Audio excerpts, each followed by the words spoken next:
আসসালামু আলাইকুম সবাইকে। শুরু করতে যাচ্ছি বাইজি কন্যা উপন্যাসের 29 এবং 30 নম্বর পর্ব।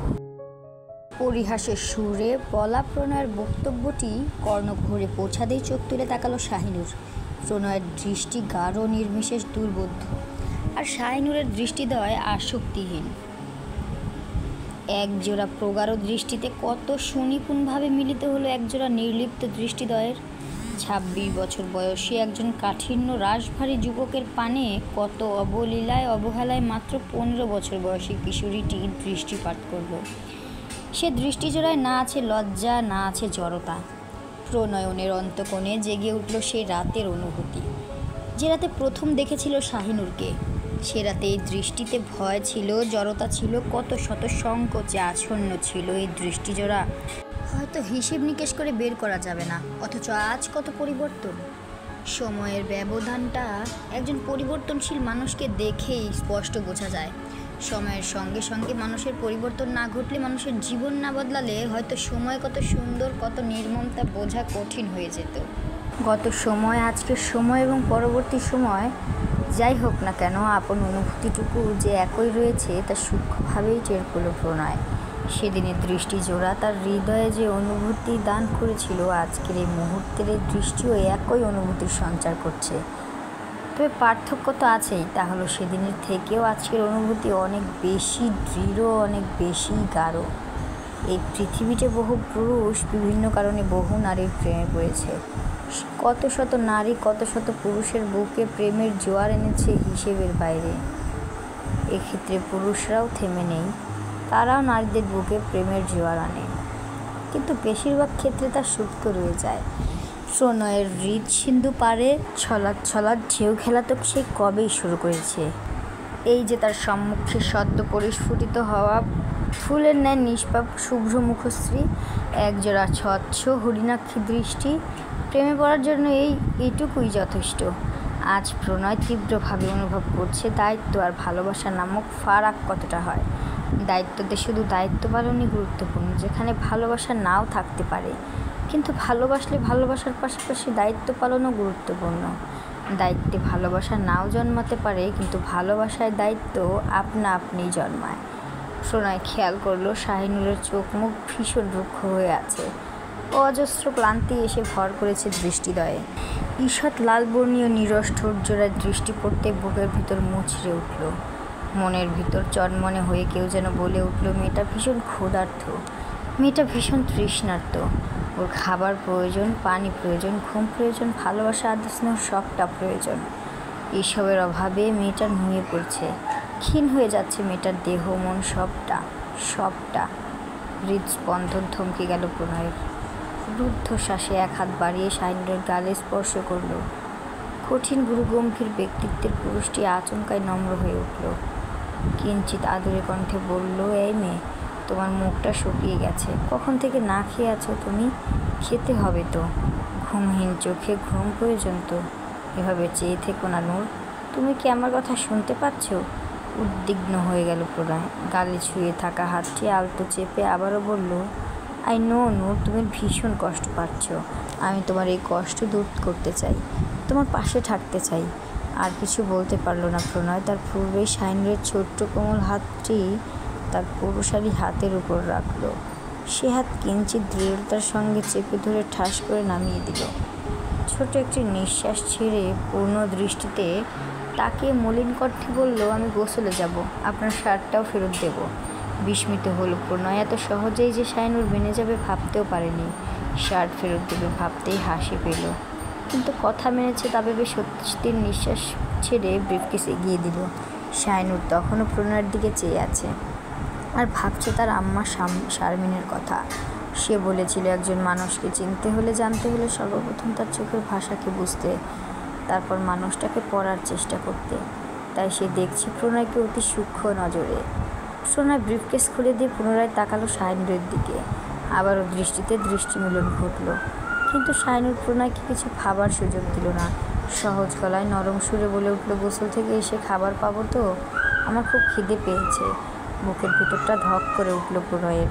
কি নিষ্পাপ, কি সরল স্বীকারোক্তি! একটুও সময় নিল না। প্রণয় তড়িৎগতিতে মাথা উপর নিচ করলো। শাহিনুর আর বসে থাকলো না, নিঃশব্দে উঠে দাঁড়ালো। খাওয়া ঘুম কোনোটাই ঠিক মতো না হওয়াতে শরীরটা প্রচুর দুর্বল অনুভব করলো। মাথাটা ঝিমঝিম করে উঠল। সহসা দৃষ্টি নিবদ্ধ করে ক্ষণকাল চুপ রইল সে। তা দেখে প্রণয় শটান হয়ে দাঁড়িয়ে শাহিনুরের কাঁধ স্পর্শ করল। উদ্বিগ্ন কণ্ঠে বলল, শরীর খারাপ লাগছে? শরীরে থাকা শেষ শক্তিটুকু দিয়ে নিজেকে স্বাভাবিক রাখার চেষ্টা করলো শাহিনুর। কাঁধে থাকা প্রণয়ের হাতটি সরিয়ে দিয়ে ছোট হাতের 5 আঙ্গুলের তালু উঁচিয়ে বলল, কথার ছলে বারবার ছুঁয়ে দিচ্ছেন কেন? আমি কি আপনাকে ছুঁতে অনুমতি দিয়েছি? রাগ এবং বিরক্তি মিশিয়ে কথাটা বলে ব্রিফকেস থেকে দ্রুত একটা শাড়ি, মখমলের কাপড়ের ব্লাউজ আর পেটিকোট নিয়ে বাথরুমের উদ্দেশ্যে পা বাড়ালো শাহিনুর। রুদ্ধশ্বাস ছাড়ল প্রণয়। শাহিনুরের যাওয়ার পানে ভ্রুদয় কুঁচকে তাকিয়ে রইল। কেন জানি রাগ হলো না, খারাপ লাগলো না। হৃদয়ে বাস করা নারীর করা ভুলে রাখতে নেই, শুধরে দিতে হয়।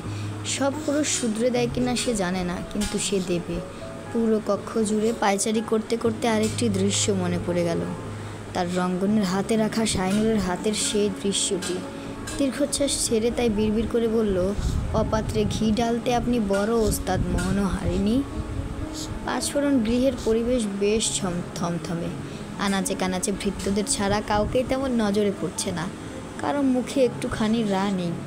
চারিদিকে কেমন ভয়াবহ নিস্তব্ধতা বিরাজ করছে। প্রতিটি ভৃত্যের চোখ মুখ স্পষ্ট ভয় দেখা যাচ্ছে। সকলেই বেশ আতঙ্কিত। একটি পরিবারকে মুরব্বীরা যে ছায়া দিয়ে আগলে রাখে, অলিউরের মৃত্যুর পর 5 ফোড়ন গৃহে সেই ছায়া বিলীন হয়ে গেছে। মুরব্বীরা ভালো হোক বা মন্দ হোক, যতদিন তারা বেঁচে থাকেন ততদিন তাদের ঘর সংসারে সমস্ত বিপদ মাথার উপর দিয়েই চলে যায়। মানুষের শরীরে মাথার ভূমিকা যতটা, পরিবারে বাবার ভূমিকাও ঠিক ততটাই। আজ অলিউর বেঁচে থাকলে তার তীক্ষ্ণ বুদ্ধির কাছে পরাজিত হতে বাধ্য থাকতো তার ছেলেরা। সকল ঝড়ঝাপটা গৃহের বাইরেই সারত সে। কিন্তু তার মৃত্যুর পর যে ঝড় গৃহে প্রবেশ করেছে, সেই ঝড় সব কিছু তছনছ না করে ছাড়বে না। এটা পরিবারের সকলের আত্মাই জানান দিয়েছে। ভোজন কক্ষে উপস্থিত হয়েছে পল্লব, পলাশ এবং প্রণয় চৌধুরী। 3 ভাই অপেক্ষা করছিল মা প্রেরণার জন্য। অরুণার 3 জনের পাতেই ধীরে ধীরে খাবার বাড়তে লাগলো। আজ 3 ভাইয়ের মুখই বেশ গম্ভীর, কেউ কারো দিকে তাকাচ্ছে না। রান্নাঘরে শবনম শাহিনুরের জন্য খাবার বেড়ে এক ভৃত্যকে দিয়ে পাঠিয়ে দিল। প্রণয় তা খেয়াল করে স্বস্তির নিঃশ্বাস ত্যাগ করলো। বড় আম্মা অরুণাকে জিজ্ঞেস করলো, আম্মা কোথায়? অরুণা চেয়ার টেনে 3 পুত্রের সম্মুখে বসলো। বলল, চুপচাপ খেয়ে নাও তোমরা, ছোট বউ এখানে আসবে না। কেন আসবে না তা নিশ্চয়ই বুঝতে পারছো। অরুণার কথা শুনে পলাশ কঠিন মুখে এক পলক প্রণয়ের দিকে তাকালো, তো আরেকবার পল্লবের দিকে দৃষ্টিপাত করলো। পল্লব চোখের ইশারায় তাকে সংযুক্ত থাকতে বলে হালকা কেশে উঠে প্রণয়কে উদ্দেশ্য করে বলল, তুই কি ভেবেচিন্তে সিদ্ধান্ত নিয়েছিস? এটা কিন্তু আমাদের সম্মানের ব্যাপার। জমিদারদের বংশধর আমরা, আমাদের জন্য তাদের সম্মানে আঘাত লাগবে এমন কাজ করা অনুচিত। অরুণা প্রণয়ের দিকে তাকিয়ে তার কঠোর মুখভঙ্গি দেখে পল্লবকে বলল, খাবার বসে এসব আলোচনা কেন? প্রণয় অরুণাকে থামিয়ে দিয়ে বলল, থাক বড়মা, কথা যখন উঠেছে উত্তর আমি দেব। পলাশ থম মেরে বসে আছে। পল্লব উন্মুখ হয়ে চেয়ে আছে প্রণয়ের থেকে কিছু শোনার জন্য। অরুণাও চুপ করে গেল। কথা বলার পরিস্থিতি তৈরি করে নিয়ে প্রণয় পল্লবের দিকে দৃঢ় দৃষ্টি নিক্ষেপ করল। ঈষৎ তাচ্ছিল্য সহকারে হেসে বলল, বেয়াদবি নেবেন না ভাইয়া। ঘরে 2 বউ রেখে বাইজি গৃহের বাইজিদের সঙ্গে মেলামেশা করে আপনি এবং আপনারা জমিদারদের কোন সম্মান রক্ষা করছেন? চোয়াল শক্ত হয়ে উঠল পল্লবের। প্রণয়ের দিকে কঠিন দৃষ্টিতে তাকিয়ে চিবিয়ে চিবিয়ে বলল, বাইজি গৃহ আজকের নয় প্রণয়, এটা আমাদের পূর্ববংশীয়দের বাইজি গৃহ। আমরা তাদের ধারাগুলোই মেনে চলছি, কিন্তু কোন বাইজিকে আমাদের এই পবিত্র গৃহে স্থান দেয়নি, দেওয়ার কথা ভাবিও নি। আমিও কোনো বাইজিকে তুলে নিয়ে আসিনি। চোয়াল শক্ত করে দৃঢ় সুরে বলে উঠল প্রণয়। একটু থেমে আবারও বলল, আপনি জমিদারদের ধারা অব্যাহত রেখেছেন, এতে আমি বাধা দেইনি। ঠিক তেমনি আপনিও আমার সিদ্ধান্তে বাধা দেবেন না। যদি কিছু ভুল মনে হয় বলতে পারেন। ভুল তো অবশ্যই, একটা বাইজির মেয়ে এবারের বউ কি হয় কি করে?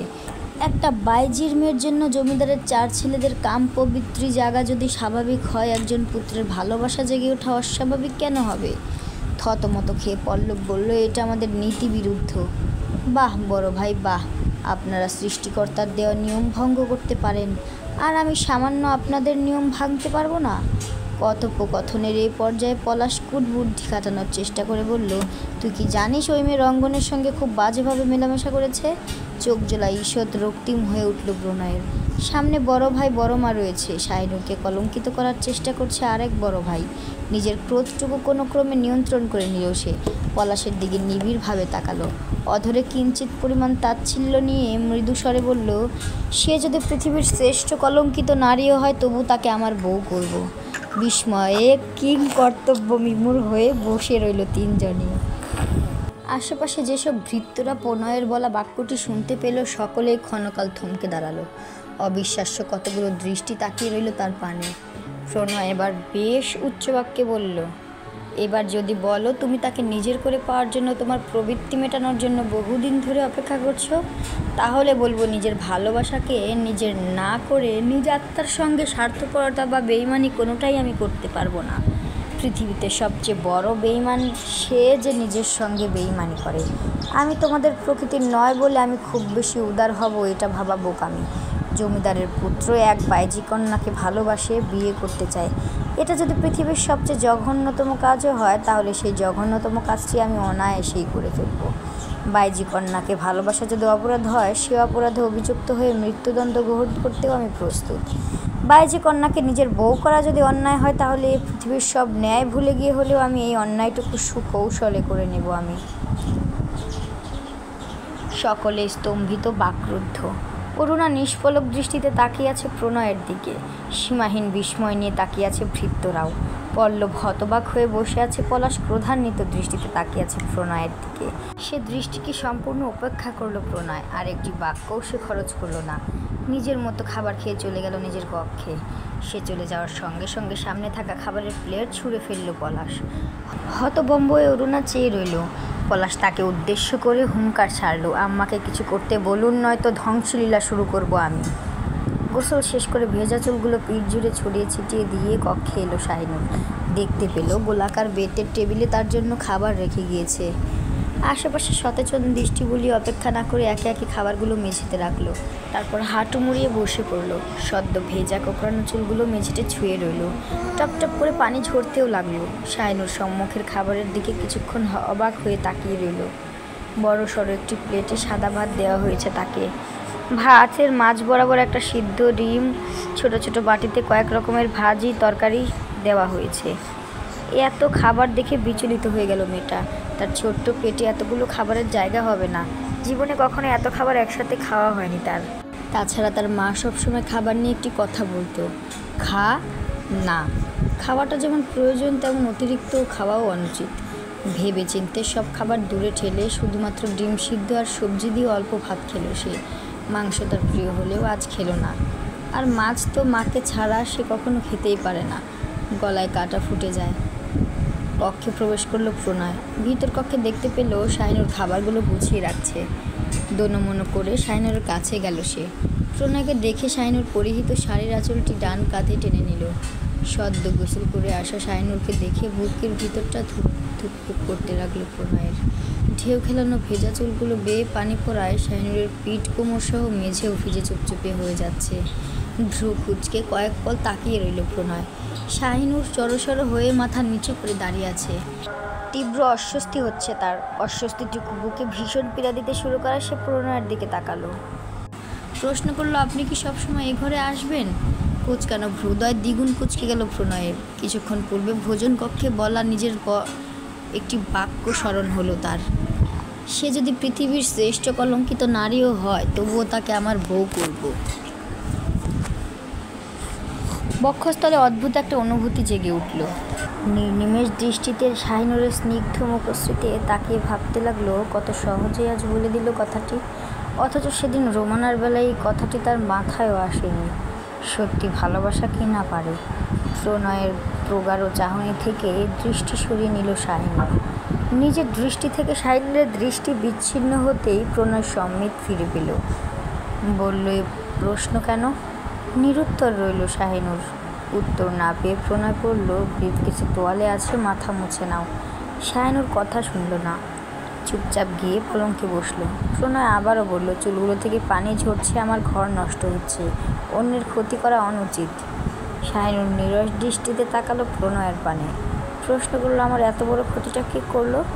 মানে আমার আম্মাকে কে মারলো? সবটা জেনেও বোকার মতো প্রশ্ন করছে কেন? সবটা জানি বলেই তো বিশ্বাস করতে পারছি না। কি জানো তুমি? কিছু না। অকপটে এই কয়েকটি জবাব দিয়ে আর কিছু বলল না শাহিনুর। চুপচাপ পিঠ ঘুরে শুয়ে পড়ল। শুধু অলিউড তার মায়ের হত্যাকারী, এটা কেন বিশ্বাস হচ্ছে না তার? এসব ভাবতে ভাবতে সারা রাত নিদ্রাহীন থাকার ফলে খুব দ্রুতই তন্দ্রাচ্ছন্ন হয়ে গেল সে। প্রণয় চিন্তামগ্ন হয়ে দাঁড়িয়েই রইল। অনেকটা সময় কেটে যাওয়ার পর খেয়াল করলো শাহিনুরের ভেজা চুলে বিছানা ভিজে যাচ্ছে। দীর্ঘশ্বাস ছেড়ে তোয়ালে বের করে ধীর পায়ে এগিয়ে শাহিনুরের পাশে বসলো। চুলগুলো উঁচিয়ে নিচ দিয়ে তোয়ালে দিয়ে কৌশলে পেঁচিয়ে ফেলল। শাহিনুরের ধপধপে ফর্সা কোমল ত্বকে দৃষ্টি পড়তেই সে দৃষ্টি ফিরিয়ে নিল। এক হাত তার ভেজা মাথায় রাখলো, নম্র কণ্ঠে বলল, একদিন সব ঠিক হয়ে যাবে, একদিন সব স্বপ্ন বাস্তবে রূপ নেবে। প্রায় 1.5 ঘন্টা তন্দ্রামগ্ন থাকার পর ভয়ঙ্কর চিৎকার শুনতে পেয়ে আচমবিতে তন্দ্রাঘোর কেটে গেল শাহিনুরের। শোয়া থেকে শটান হয়ে বসে পড়ল সে। ক্রমান্বয়ে বক্ষস্থল উঠানামা করতে শুরু করলো তার। তীব্র নিঃশ্বাসের শব্দে বদ্ধ ঘরে থমথমে পরিবেশের সৃষ্টি হলো। প্রণয় তখন পিঠে বালিশ থেকে নিজ পালঙ্কে আধশোয়া হয়ে বসে ডাক্তারি বই পড়ছিল। এমনই সময় ছোট ভাই অঙ্গনের অকস্মাৎ খ্যাপাটে সুর শুনে চমকে উঠল সে। বইয়ের পৃষ্ঠা ভাঁজ করে বইটি বন্ধ করে রেখে দিল। তড়িৎ গতিতে উঠে দাঁড়ালো ভাইয়ের কাছে যাওয়ার জন্য। মেডিসিন চলছে অঙ্গনের, তাই হঠাৎ এভাবে খেপে যাওয়ার কারণটা বোধগম্য হলো না তার। কয়েক কদম এগিয়ে দরজা অবধি গিয়ে থমকে দাঁড়ালো সে। ঘাড় ঘুরিয়ে কাচের দেয়ালে দৃষ্টি নিক্ষেপ করলো। বক্ষস্থল মৃদু কেঁপে উঠল। শাহিনুরকে অস্থির চিত্তে বসে থাকতে দেখে কর্ণকুহরে অঙ্গনের চিৎকার চেঁচামেচি ভাঙচুর ভেসে আসছে। চোখের সামনে শাহিনুরের ভয় মিশ্রিত মুখশ্রী। ক্ষণকাল হতভম্বের মতো দাঁড়িয়ে থেকে দ্রুত শাহিনুরের জন্য 1 গ্লাস পানি নিয়ে ওর নিকটে চলে গেল। প্রণয়কে দেখতে পেয়ে কিঞ্চিৎ স্বাভাবিক হওয়ার চেষ্টা করলো সে। নিজের ভয়টুকু গোপন রেখে প্রণয়ের বাড়িয়ে দেওয়া পানির গ্লাসটি বিনা বাক্যে নিয়ে ঢকঢক করে পানি পান করলো। গ্লাসটি যখন ফেরত দেওয়ার জন্য প্রণয়ের দিকে তাকালো, প্রণয় সেটা নিয়ে স্বাভাবিক স্বরে বলল, ভয় পেয়েছো? এক ঢোক গেলে ঘুম জড়ানো কণ্ঠে শাহিনুর জবাব দিল, ভয় কেন পাবো, ঘুম থেকে ওঠার পর পিপাসা লেগেছিল। ভ্রু বাঁকিয়ে তীক্ষ্ণ দৃষ্টিতে তাকিয়ে প্রণয় বলল, তাই বুঝি? That's like a good girl. ভয় কাতুরে নূরকে আমিও চাই না। আমার নূর তোর বোকা সাহসী।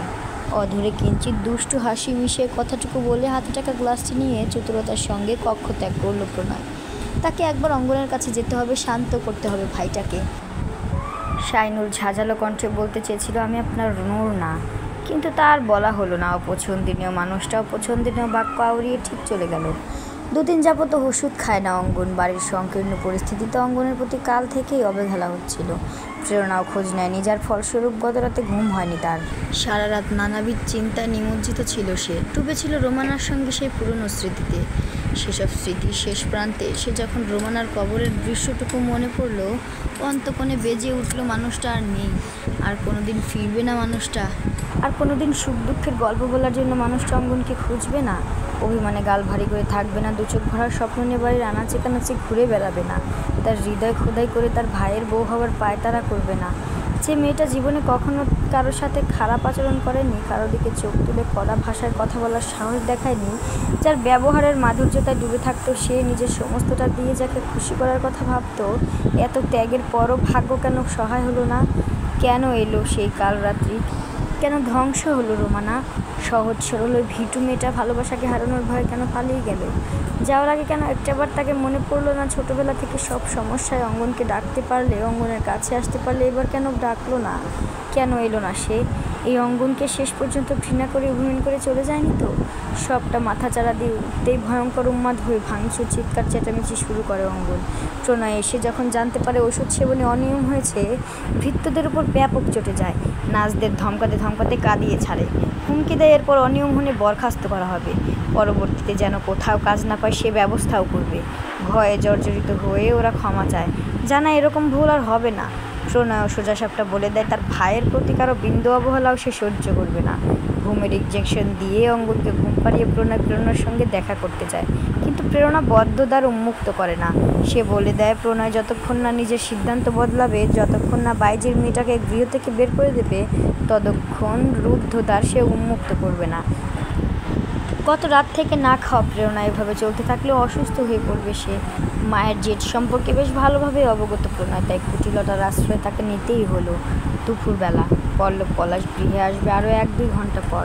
ব্যবসায়িক কার্যক্রমের জন্য গোডাউনে গিয়েছে তারা। প্রচণ্ড উদ্বিগ্নতা নিয়ে ভৃত্য দিয়ে শবনমকে ডেকে পাঠালো সে।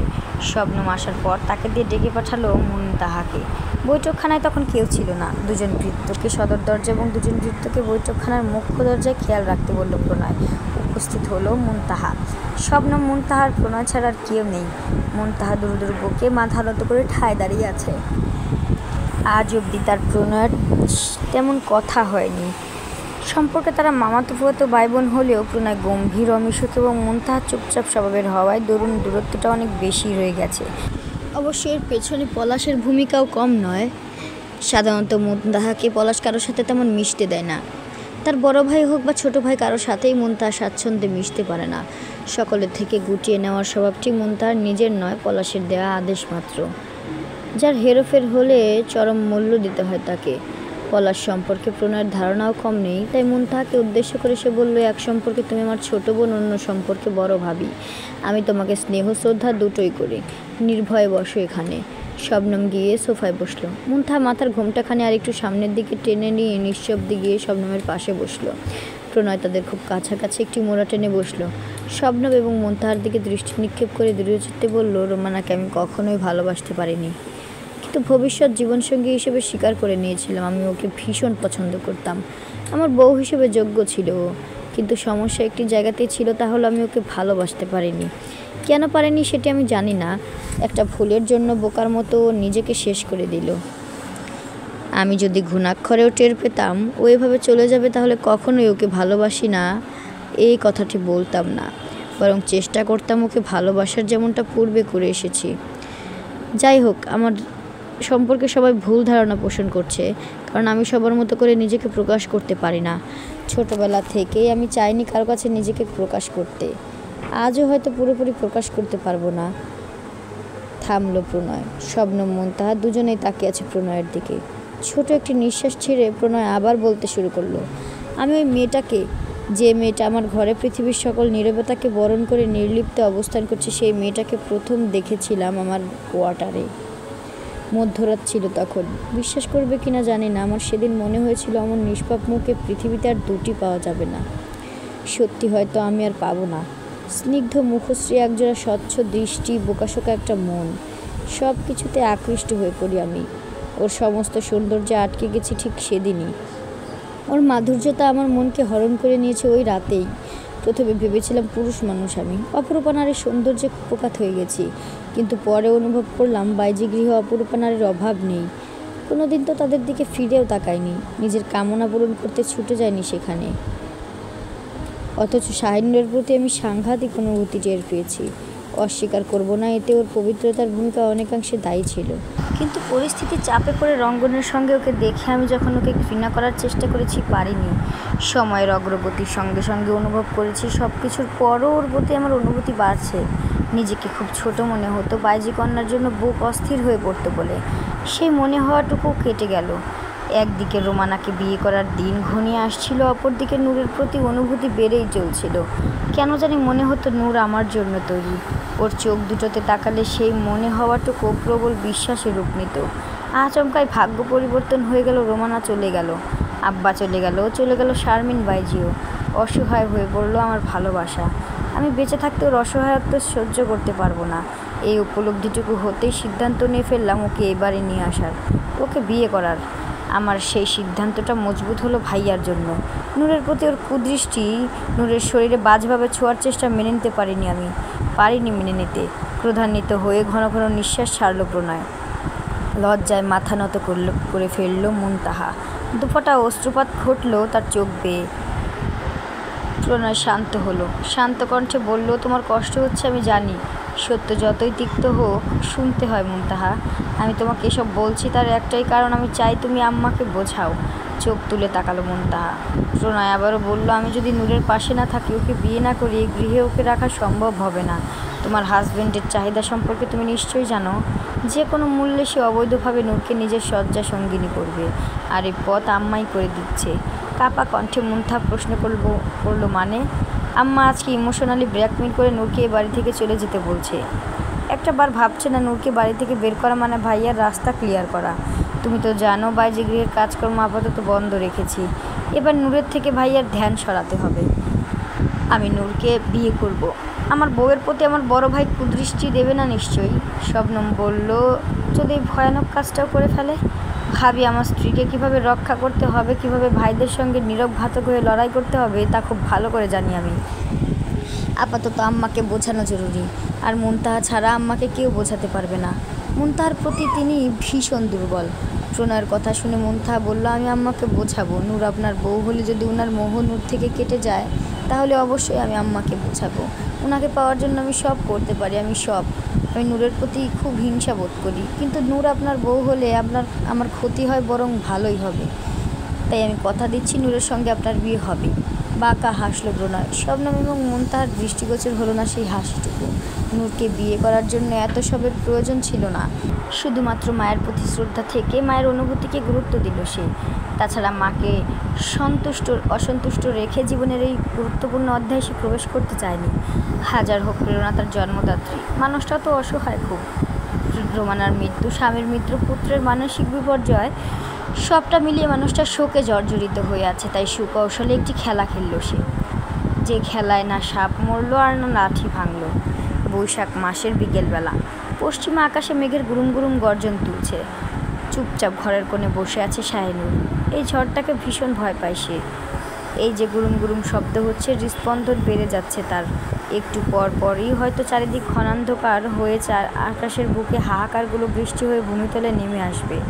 ঝড়ের আঘাতে সব কিছু যখন তছনছ হয়ে যাবে, প্রকৃতিতে নেমে আসা ধ্বংসলীলা সম্পন্ন হবে, তখনই আবার কেঁদে উঠবে আকাশ, ভাসিয়ে দেবে ঘরবাড়ি, গাছপালা, পথ মাঠ সব কিছুই। জড়সড় হয়ে বসে আম্মার শেখানো দোয়া দুরুদ পড়ছে শাহিনুর। সবসময় এমন প্রাকৃতিক দুর্যোগে মাকে কাছে পেয়েছে। ভয়ে নিস্পন্দ হয়ে মায়ের বুকে গুটিসুটি মেরে জায়গা করে নিয়েছে। মায়ের স্নেহে, মায়ের সাহসে ফিরে পেয়েছে নিজের স্পন্দনগুলোকে। অথচ আজ চারিদিক শূন্য তার। মা নেই পাশে, নেই কোনো আপনজন। তার এমন ভয়াবহ বিপর্যয়ে এই কালবৈশাখী ঝড়ের কি খুব প্রয়োজন ছিল? জীবনে আসা ঝড়টুকু কি কম ছিল? পরক্ষণেই ভাবল সে কত বোকা। প্রাকৃতিক দুর্যোগের উপর অভিমান করছে, অভিযোগ তুলছে। ধীরে ধীরে মেঘের গর্জন দৃঢ় হতে শুরু করলো। শাহিনুরও চোখ মুখ খিচে দোয়া পড়তে লাগলো। এমন সময় প্রণয় কক্ষে এলো। শব্দ পেয়ে চমকে তাকালো শাহিনুর। দেখলো প্রণয় কক্ষে এসে দরজা লাগাচ্ছে। কিছুটা ভয় কাটলো এই ভেবে তার পাশের ঘরে একটা মানুষ তো আছে। পরক্ষণে আবার স্মরণ হলো শারমিনের বলা একটি কথা, নিজের দুর্বলতাগুলোকে কখনো কারো কাছে প্রকাশ করবে না। এই যে সে এখন ভয় পাচ্ছে, প্রণয় যদি বুঝে যায় তাহলে তো তার দুর্বল জায়গাটা বুঝে যাবে, তখন নিশ্চয়ই হাসবে। শাহিনুর জড়সড় অবস্থায় বসেই এসব ভাবছিল। তখনই প্রণয়ের চোখ পড়ল ওর দিকে। বিচলিত হলো তার দৃষ্টিছোড়া। তা দেখে নিজের ভয় গোপন করে চেষ্টা করলো শাহিনুর। চট করে দাঁড়িয়ে মৃদু পায়ে কক্ষ জুড়ে হেঁটে বেড়াতে শুরু করলো। এহেন কাণ্ড দেখে হক চকিয়ে গেল প্রণয়। ব্যাপারটা কি ঘটলো বোঝার জন্য ধীরগতিতে এগিয়ে এলো সে। দরজা ধাক্কিয়ে ও কক্ষে প্রবেশ করলো, কিন্তু শাহিনুর বিন্দু ভ্রুক্ষেপ করলো না। সে তার মতো মৃদু পায়ে হাঁটতে লাগলো। প্রণয় চিন্তিত হয়ে প্রশ্ন করলো, কোনো সমস্যা? হাঁটা পায়ে শাহিনুর তাকে পাশ কাটিয়ে একবার ঘরের উত্তর দিক গেল তো আরেকবার দক্ষিণ দিকে। প্রণয় পুনরায় প্রশ্ন করলো, কী হয়েছে, এমন ছটফট করছো কেন? শাহিনুর তার দিকে না তাকিয়ে ব্যস্ত ভঙ্গিতে হাঁটতে লাগলো এবং বলল, সারাক্ষণ বসে থাকি তাই ভাবলাম একটু হাঁটি। হৃদয় উঁচিয়ে শাহিনুরের দিকে চেয়ে চেয়ে এই পালঙ্কে গিয়ে স্থির চিত্রে বসল প্রণয়। পাতলা ও লম্বা গড়ন বিশিষ্ট শাহিনুরের চঞ্চল দেহটা ক্রমাগত ছুটে বেড়াচ্ছে। শাহিনুরের এই অস্থিরতা কিসের বোঝার জন্য নীরবতা পালন করছে প্রণয়। বাইরে তুমুল বাতাসে চারপাশ লণ্ডভণ্ড হয়ে যাচ্ছে। আকাশের মেঘের গর্জন স্পষ্ট শুনতে পাচ্ছে প্রণয়। শীতল হাওয়া কক্ষেও আসছে। সে হাওয়ার বেগ যখন তীব্র হলো, শাহিনুরের আঁচল উঠতে লাগলো। সে হাওয়ায় যখন ওলটপালট বেগ শুরু হলো, শাহিনুরের হাঁটা পা থেমে গেল। শরীরে শাড়ির আঁচলটুকু জড়িয়ে রাখতে হিমশিম খেয়ে গেল মেয়েটা। একদিকে মনে তীব্র ভয়, অপরদিকে বারে বারে বক্ষস্থলে চেপে রাখা আঁচলটুকু সরে যাওয়ার তীব্র লজ্জা। সবটা মিলেমিশে যখন সীমাহীন অস্থির হয়ে পড়ল, শাহিনুর তখনই আকাশ ফাটিয়ে বিকট শব্দে বজ্রপাত ঘটল। সেই শব্দে প্রণয় দিব্যি ঠায় বসে রইল, অথচ তাকে অবাক করে দিয়ে এতক্ষণের চঞ্চল দেহটা আম্মা ডেকে আত্মচিৎকার দিয়ে নুয়ে পড়ল মেঝেতে। ক্ষণকাল স্তব্ধ হয়ে বসে থেকে সহসা শাহিনুরকে গিয়ে ধরল প্রণয়। নিজ বাহুডোরে আবদ্ধ করে নিয়ে বুঝল বজ্রপাতের বিকট শব্দে তার অতি সাহসী মানুষটা জ্ঞান হারিয়েছে। এবার বুঝলো এতক্ষণের এই তীব্র অস্বস্তির পেছনের কারণ। সন্তর্পণে বক্ষে চেপে ধরল শাহিনুরকে। নারী শরীরের উষ্ণতায় শরীরের প্রতিটি লোমকূপ দাঁড়িয়ে পড়ল প্রণয়ের। মাথাটা ঝিমঝিম করে উঠল। অবাধ্য অনুমতির আস্কারাগুলো তুচ্ছ করে কয়েক পল সেভাবে থেকে পালঙ্কে শুইয়ে দিল।